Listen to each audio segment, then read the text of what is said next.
monsieur, bonsoir, je suis ravie de vous retrouver pour le dernier journal de cette semaine. Vous aurez donc tout le temps de le partager et d'ajouter vos commentaires d'ici lundi. Et puis bien sûr, n'oubliez pas de cliquer sur le pouce en l'air. À la une de cette édition, nous irons au Proche-Orient. Plus d'un mois après le début de la riposte israélienne sur Gaza, de courtes trêves sont désormais acceptées par Tel Aviv. L'occasion de se pencher sur l'avenir d'une paix qui ne pourra faire l'économie de la discussion. Nous partirons ensuite en Espagne où une séquence politique très chaotique se déroule depuis quelques jours entre manifestations contre le gouvernement et tentatives d'assassinat contre le fondateur du parti Vox. Et puis nous resterons en Espagne pour finir cette semaine la tête dans les étoiles avec le sommet de l'Agence spatiale européenne organisé à Séville, une réunion prometteuse. Un mois après l'attaque du Hamas et la riposte israélienne sur la bande de Gaza, Tel Aviv a accepté le principe d'une pause dans les opérations militaires tous les jours, une avancée humanitaire qui ne dessine pas pour autant les contours d'une paix. Le point tout de suite. 4 heures de trêve par jour à Gaza. Sous la pression internationale, le gouvernement israélien a dû accepter le principe d'un maigre répit pour les habitants de Gaza, dont s'est félicité Anthony Blinken, le secrétaire d'État américain. Ainsi, Tsahal cessera les frappes pendant quelques heures afin que les civils puissent fuir. Mais fuir où ? L'Égypte conserve ses frontières fermées pour ne pas risquer une contagion islamiste dans un pays déjà bien déstabilisé. Les camps de réfugiés pour les Palestiniens regorgent quant à eux déjà de monde. Nombreux sont d'ailleurs ceux à avoir tenté de fuir pour finalement rentrer chez eux. Si cette trêve est sans doute déjà bonne à prendre, elle n'est pas à confondre avec les prémices d'un cessez-le-feu, comme celui qu'a réclamé Emmanuel Macron jeudi lors de la conférence humanitaire. Les civils doivent être protégés. Et c'est absolument indispensable. Ce n'est pas négociable. C'est une nécessité immédiate et à plus long terme, c'est aussi une condition même de l'efficacité de notre lutte contre les terroristes. Aujourd'hui, la situation est grave et se dégrade chaque jour davantage. Dans l'immédiat, c'est à la protection des civils qu'il nous faut travailler. Il faut pour cela une pause humanitaire très rapide et il nous faut œuvrer à un cessez-le-feu. Pour Benyamin Netanyahou, c'est une fin de non-recevoir. En effet, le Premier ministre israélien considère qu'un cessez-le-feu serait synonyme pour Tel Aviv de reddition. לשים בצד כל מיני שמועות סרק שאנחנו שומעים מכל מיני כיוונים ולחזור על דבר אחד ברור. לא תהיה הפסקת אש בלי שחרור חטופינו. כל השאר, סרק. Une position à laquelle le Hamas a déjà réagi. ملف الأسرى لا يزال حاضرا لدينا في تفاصيل هذه المعركة. وإننا نجدد تأكيدنا على أن المسار الوحيد والواضح لهذه القضية هو صفقة لتبادل الأسرى. Un échange de prisonniers absolument pas à l'ordre du jour malgré les tractations du Qatar où se trouvent de nombreux dirigeants du Hamas en toute quiétude. Une incohérence qui n'a pas empêché le Premier ministre israélien de rappeler son objectif d'éradiquer le Hamas jeudi lors d'un entretien accordé à la chaîne américaine conservatrice Fox News. Il n'en reste pas moins que si Netanyahou déclare que Tsahal progresse étonnamment bien dans Gaza, il semble totalement déraisonnable d'espérer l'élimination du Hamas uniquement par le biais militaire. En effet, dans la mesure où les cadres sont bien loin de la Palestine, installés au Qatar notamment, le noyau politique ou théologico-politique pour certains observateurs persistera, y compris si tous les combattants du Hamas cachés à Gaza sont tués par l'opération de Tsahal, ce qui semble toutefois peu probable. L'issue militaire est donc un leurre pour la paix et ne pourra pas à elle seule constituer une voie vers une solution durable entre Israël et la Palestine. Un point sur lequel l'intégralité des opinions devrait se retrouver alors que les médias incitent au contraire à une véritable hystérisation des débats en déplaçant le sujet avec une sorte de chape de plomb coulée par le complexe politico-intellectuel souvent dénoncé par Pierre Conessa ou Hubert Védrine. Une hystérie qui, en plus de polariser les sociétés modernes, bloque toute possibilité d'œuvrer en faveur d'un vrai processus de paix. Négocier implique en effet de discuter avec ceux que l'on affronte. Ainsi, de la même façon que les réunions organisées par l'Ukraine pour négocier les conditions d'une paix en l'absence de la Russie n'ont aucun sens, l'idée que Netanyahou pourra se passer des Palestiniens pour faire la paix n'est pas raisonnable. L'Espagne sous tension. Après des élections difficiles pour Pedro Sánchez, le socialiste a dû trouver un accord avec l'indépendantiste catalan Carles Puigdemont pour gouverner. Une union qui a provoqué une véritable défiance dans le pays, secoué en plus par une tentative d'assassinat du fondateur du parti populiste Vox. Le point de Nicolas de Lamberterie avec l'expertise de Nicolas Klein. En l'espace de 48 heures, l'Espagne s'est mise à bouillonner comme elle ne l'avait pas fait depuis plusieurs années. Le Premier ministre sortant, le socialiste Pedro Sánchez, a en effet validé un accord avec la droite séparatiste catalane emmenée par Carles Puigdemont, l'ancien président de la région Catalogne, qui avait déclaré l'indépendance en 2017 et qui est depuis lors réfugié à l'étranger et s'est entre-temps fait élire député européen à Bruxelles. En effet, à la suite des élections législatives de juillet 2023, la droite et la gauche s'étaient retrouvées en position très serrée. Alors que beaucoup prévoyaient une victoire du Parti populaire qui gouvernerait avec l'appui des populistes de droite de Vox, finalement la victoire du Parti populaire a été beaucoup moins large que prévu et le PP et Vox ne parvenaient pas à constituer une majorité ensemble. Mais le socialiste sortant Pedro Sánchez, même s'il obtenait un score bien meilleur que prévu, n'avait pas non plus de majorité à lui tout seul, y compris en comptant son allié de gauche radicale, Sumar. Les indépendantistes catalans du parti de Carles Puigdemont, avec leur poignée de députés, devenaient donc soudainement des faiseurs de roi et ont négocié leur soutien à Pedro Sánchez contre une loi d'amnistie générale en faveur des indépendantistes catalans. L'annonce de cet accord a provoqué une vague de manifestations dans tout le pays. Pedro Sánchez, qui est le président du gouvernement espagnol sortant et premier secrétaire du Parti socialiste ouvrier espagnol, avait réalisé un meilleur score que prévu à l'issue des élections générales du 23 juillet dernier, et il devrait pouvoir se maintenir au pouvoir grâce à un pacte avec la gauche radicale de la coalition Sumar, dirigée par une des vice-présidentes du gouvernement, Yolanda Díaz, ainsi qu'avec les séparatistes catalans. C'est ce qui était envisagé, de toute façon. Tout le monde s'en doutait très largement. Le soir du scrutin, le soir du 23 juillet, Pedro Sánchez est allié des séparatistes catalans déjà depuis plusieurs années, même si effectivement le pacte qu'il a signé avec la droite indépendantiste catalane de Junts per Catalunya, dirigé par l'ancien président du gouvernement catalan en fuite Carles Puigdemont, même si ce pacte marque un degré supplémentaire, une étape supplémentaire dans son alliance avec les séparatistes catalans. Les électeurs socialistes et de gauche radicale estiment que ce pacte est tout à fait acceptable, alors même qu'il y a plusieurs mois, avant les élections générales du 23 juillet, ils juraient que jamais ils n'accorderaient l'amnistie aux anciens dirigeants séparatistes catalans, que c'était une ligne rouge que jamais ils ne franchiraient et que c'était tout à fait inacceptable. Mais les électeurs de gauche estiment que c'est une maigre concession pour empêcher la droite de revenir au pouvoir, la droite qui a perdu le pouvoir en 2018. On est en fait dans une situation de crispation et de polarisation extrêmement poussée en Espagne, où les électeurs de la gauche estiment que tout est préférable à un possible gouvernement de coalition entre la droite classique du Parti populaire et la droite radicale de Vox. À partir de là, donc, ces électeurs de gauche sont prêts pour la plupart à défendre ce pacte qu'ils auraient pourtant renié et qu'ils reniaient pourtant il y a encore quelques semaines ou quelques mois. Quant aux électeurs des autres partis politiques, ils sont globalement vent debout contre cette décision qui, certes, était attendue. Ce pacte était largement attendu par l'opinion publique, mais il n'en reste pas moins extrêmement choquant pour la plupart des citoyens espagnols. Les manifestations qui ont lieu devant les sièges du Parti socialiste à Madrid et devant les délégations du Parti socialiste ouvrier espagnol dans la plupart des provinces du pays témoignent justement de ce profond rejet, de ce profond choc. Et tout cela relance bien évidemment la question du séparatisme catalan, d'autant que les dirigeants séparatistes, y compris ceux qui viennent de signer ce pacte avec le Parti socialiste, ne font absolument pas mystère du fait qu'ils ne regrettent en rien le référendum illégal du 1er octobre 2017 et qu'ils recommenceront.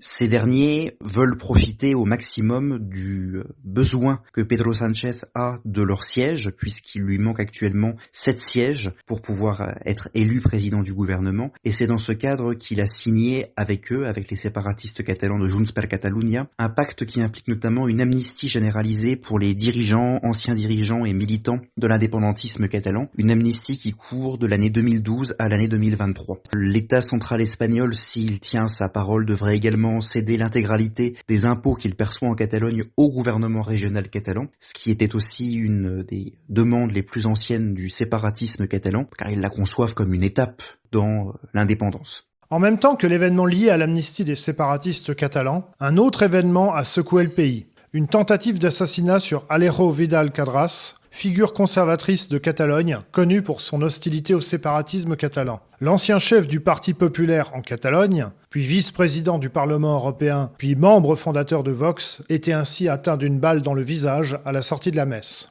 Alors au stade où en est l'enquête, on a pour le moment extrêmement peu d'éléments sur la tentative d'assassinat dont a été victime Alejo Vidal-Quadras. Ce qu'on sait donc, c'est qu'il a reçu une balle au visage, plus précisément au niveau de la mâchoire d'après les médias espagnols, en sortant de la messe dans une rue du centre de Madrid.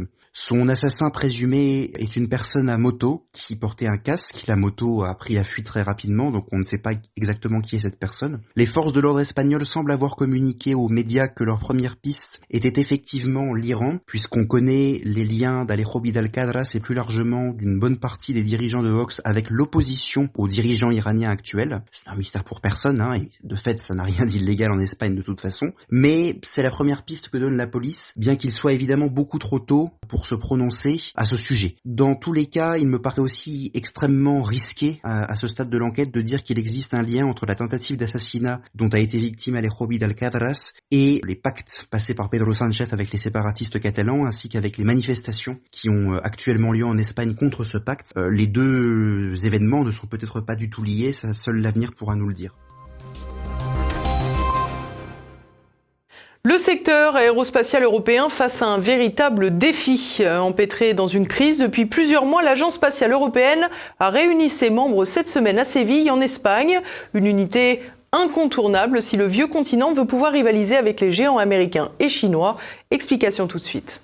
Indépendance et modernisation, voilà les deux caps vers lesquels l'Agence spatiale européenne, l'ESA, doit se diriger. Réunis à Séville les 6 et 7 novembre pour résoudre une situation de crise, les 22 pays membres sont parvenus à trouver un accord. La question du géoretour était l'un des principaux obstacles sur la route de l'ESA. Le principe est simple, les États finançant les programmes souhaitent récupérer l'essentiel de leurs investissements via des commandes et des contrats industriels. À Séville, les principaux partenaires ont obtenu ce qu'ils désiraient. La France a obtenu 42 lancements, dont 4 institutionnels par an, tandis qu'Airbus Safran se voit chargé de la construction du lanceur. L'Italie sera maître de la fusée Vega C qui prendra le relais de Vega, dont l'échec en décembre 2022 avait bouleversé les plans de l'aérospatial européen, déjà très embarrassé par le retard pris par Ariane 6. Vega C sera donc assemblé en Italie et même commercialisé par une société locale, Avio, et non par Ariane Space. Le quasi-monopole d'Ariane Group était à l'origine de nombreuses contestations,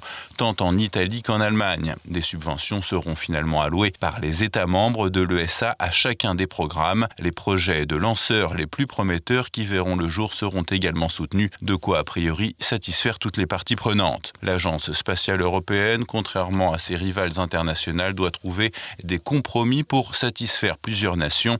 Si la quête d'investisseurs privés se poursuit, la ratification de l'accord et le dépassement de la crise des lanceurs rouvrent la voie au progrès pour se rapprocher des autres puissances spatiales du globe. Ariane 6, une fois fonctionnel, sera alors un atout majeur. Ariane 6, le lanceur européen, sera polyvalent, plus rapide à fabriquer et surtout moins cher qu'Ariane 5. Pour ses concepteurs, l'objectif est de parvenir à une baisse de près de la moitié des coûts pour rivaliser avec l'américain SpaceX et ses fusées réutilisables. Pour remplir le maximum de missions vers toutes les orbites, le lanceur pourra transporter jusqu'à 12 tonnes de satellites de toute taille. Ariane 6 se déclinera en 2 versions, Ariane 64 équipée de 4 propulseurs et Ariane 62 dotée de 2 propulseurs. Pour faire des économies, la conception du lanceur a été rationalisée, moins de pièces, certaines sont imprimées en 3D et moins de soudure, ce qui permet un gain de temps pour sa fabrication qui passera de 20 à 9 mois pour l'étage supérieur de la fusée. Autre source de gain de temps, une fois sur la base de lancement de Kourou en Guyane, contrairement à Ariane 5, les étages de la fusée seront assemblés horizontalement. Puis Ariane 6 sera dressée dans son portique mobile sur le pas de tir. Il faudra notamment rivaliser avec les États-Unis dont l'Europe dépend encore beaucoup et qui multiplient les projets de grande ampleur via la NASA et SpaceX, l'entreprise d'Elon Musk. Les États-Unis entendent retourner sur la Lune à court terme en y ajoutant une dimension idéologique puisqu'une femme et un Afro-Américain devraient être du voyage. Cette future mission et les installations qui pourraient s'établir sur la Lune ne seraient cependant qu'une première étape vers le réel objectif des Américains, la planète Mars. La Chine et l'Inde font elles aussi figure de poids lourd. Fin 2020, 2022, l'Empire du Milieu a notamment achevé l'assemblage de sa propre station spatiale vers laquelle un équipage a décollé le 26 octobre dernier pour étudier le vol habité. Une étape importante pour le grand objectif chinois d'ici 2030, poser le pied sur la Lune. Si le retard de la Chine sur son rival américain est encore évident, nul doute qu'il tente à se réduire. La Russie, en raison de la guerre en Ukraine, travaille désormais sans son historique partenaire européen. Malgré l'échec rencontré lors du lancement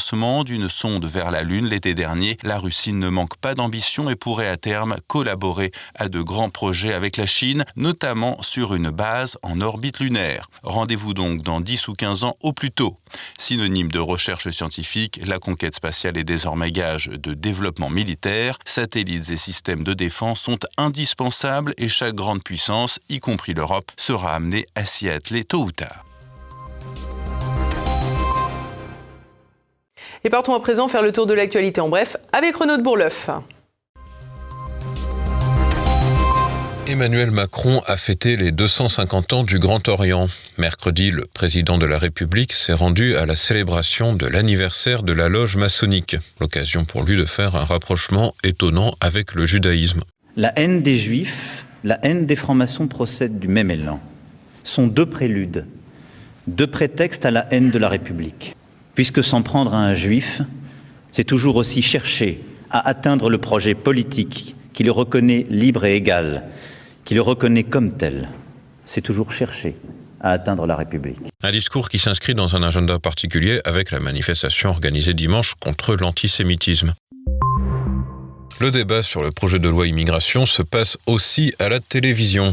Jeudi, alors que le texte est discuté au Sénat, la chaîne France 2 a organisé un débat sur le sujet entre plusieurs responsables politiques. Le ministre de l'Intérieur, Gérald Darmanin, n'est pas venu en personne, mais est intervenu en duplex, tandis que le gouvernement était représenté par le secrétaire d'État chargé de la citoyenneté, Sabrina Agresti-Roubache. Étaient présents sur le plateau le député LR du Lot, Aurélien Pradier, le maire PS de Rouen, Nicolas Mayer, le député LFI de la Somme, François Ruffin, la vice-présidente de Reconquête, Marion Maréchal, et le député RN du Var, Laure Lavalette. Le président du RN, Jordan Bardella, est lui aussi intervenu en duplex. Presque tous se sont accordés pour dire que le texte était une petite loi n'abordant pas tous les problèmes et dont les conséquences seraient limitées. Le député LR Aurélien Pradier est même tombé d'accord avec son homologue du RN, Laure Lavalette, pour dire qu'il fallait réviser la Constitution pour réaffirmer la primauté du droit français et ainsi maîtriser les frontières.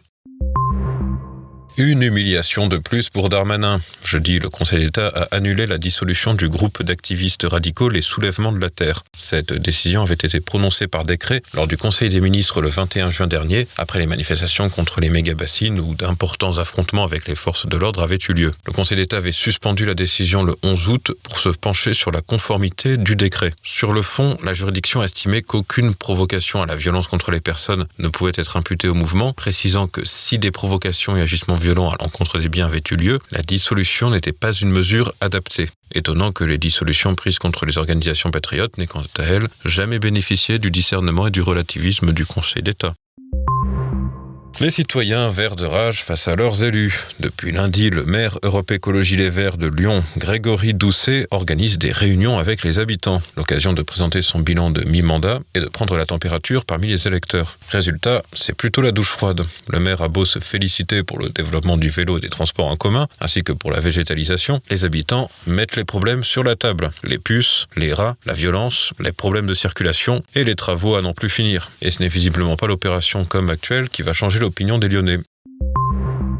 Endettée après avoir fait vœu de pauvreté. Ancienne élève de l'école normale supérieure de Lyon, une religieuse a été contrainte de rembourser l'établissement après être entrée dans les ordres. En effet, les élèves de cette prestigieuse école perçoivent une rémunération durant leurs études, mais doivent ensuite 10 ans à l'État. Mais la jeune femme a décidé de devenir nonne après son cursus. La religieuse a demandé une dérogation pour ce cas très particulier, mais la cour administrative de Lyon l'a déboutée et exige qu'elle rembourse la somme de 37 000 € à son ancien établissement. Une sacrée somme pour quelqu'un qui a fait vœu de pauvreté.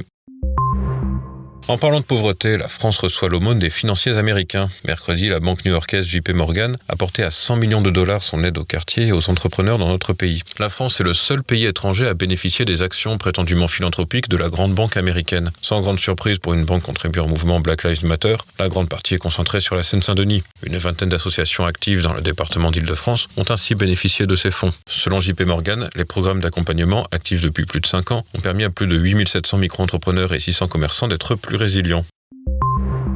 McKinsey, adepte du « en même temps ». Mardi, l'AFP a publié une enquête sur le double jeu mené par le cabinet de conseil américain dans les préparatifs de la COP28. D'un côté, McKinsey fait bonne figure en affichant des objectifs de transition énergétique et de sortie des énergies fossiles. D'un autre côté, il sert les intérêts de ses clients pétro-gaziers. Une nouvelle démonstration du cynisme de la firme plébiscitée par la présidence Macron lors de l'épidémie de Covid-19, alors même qu'elle est largement mêlée au scandale sanitaire des opioïdes aux États-Unis.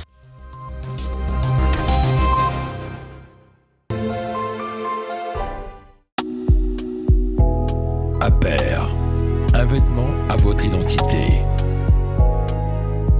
Avec Aper, sortez des marques woke. Et voilà, on arrive déjà à la fin de cette édition. Au programme de votre soirée, un nouveau numéro de Tête à Clash sur les solutions de paix au conflit israélo-palestinien. Demain, dans le Samedi politique, j'ai le plaisir de recevoir la géopolitologue Caroline Galacteros pour évoquer les bouleversements mondiaux de l'Ukraine jusqu'au Proche-Orient.